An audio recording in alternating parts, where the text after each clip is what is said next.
So I have made a modest proposal, and it first came out, and I like 1989 because in 1776 we declared ourselves independent from England.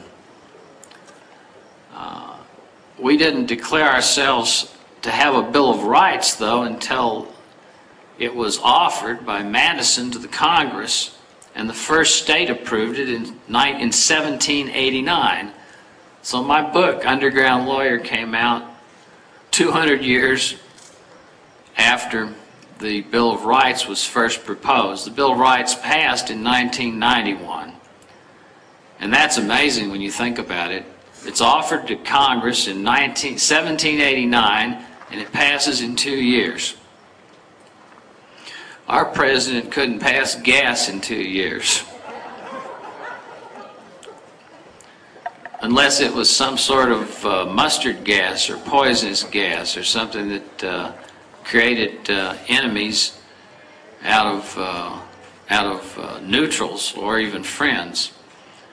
I'm amazed that he didn't bomb Canada and Mexico too.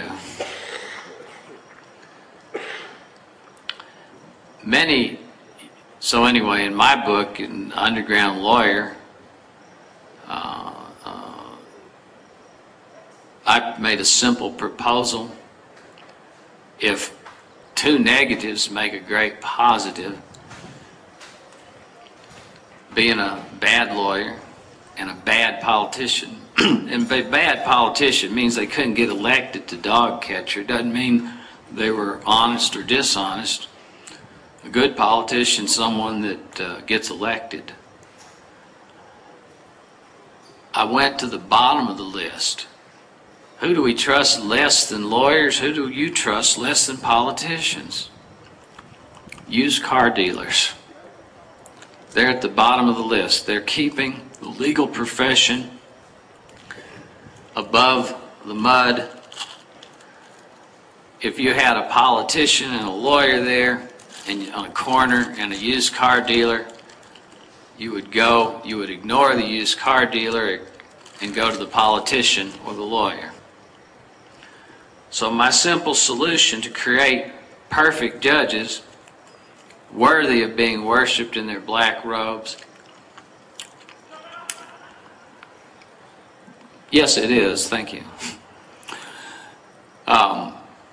My simple solution, in addition to being a lawyer, in addition to being a politician, make them sign an oath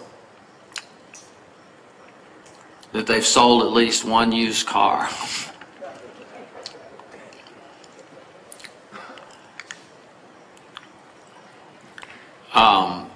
The Ginters were convicted. Norma Ginter was found not guilty. Irene Udy was found not guilty. I was called to help them because they were complaining out there in Arkansas. Crazy stuff. They said that the Federal Bureau of Idiots had poured gasoline down the top of the Ginter home. That federal agents afterwards had cut Gordon Call's head off and his two hands off so that he couldn't be identified, and that it had been arson.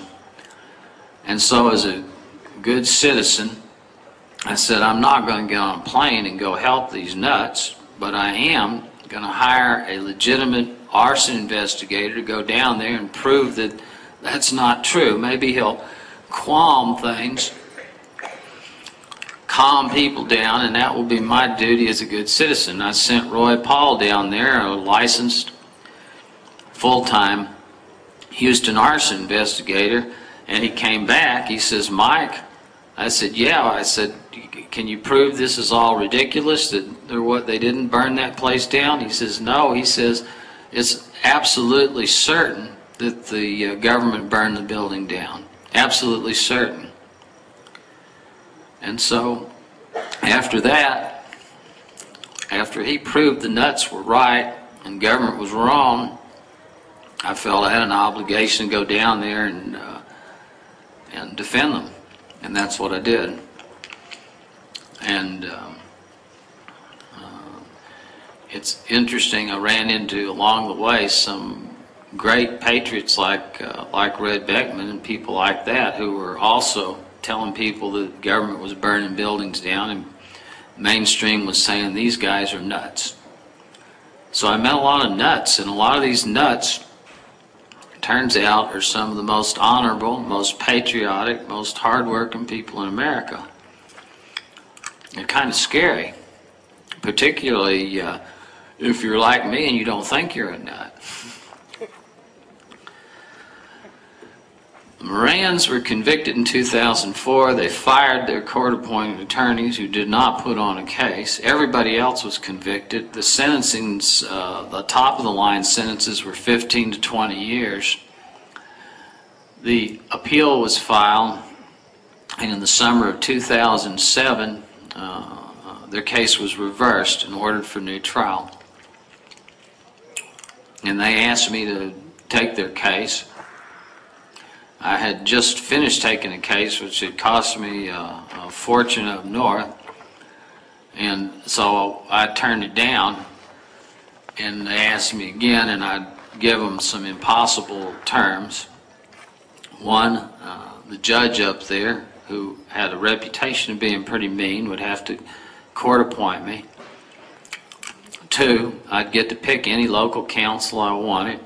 And three, I had 2 trials set between September and December, and 1 in January, that were all going to go to trial for certain. They'd all have to be canceled or postponed or moved.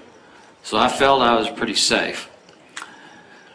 The Morans filed a motion with the court, and the motion they filed says, look, we know court-appointed counsel, we don't get to pick our own lawyer. We understand that. But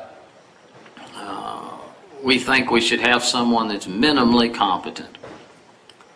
So we asked this court to give us somebody that's won one clean sweep. A clean sweep is if there's 2 counts, 5 counts, 10 counts, or 64 counts, you win all of them because they're like bullets. You lose one of them and your client gets hit and they go to jail. And that's one thing that King George has made certain in the last 7 years. 100% of the people convicted on a tax allegation goes to jail. Why did he do that? Well, there's just such a severe shortage of freedom, and so this helps end it quicker. If we put a whole bunch of people who didn't fill out paperwork the government likes in jail,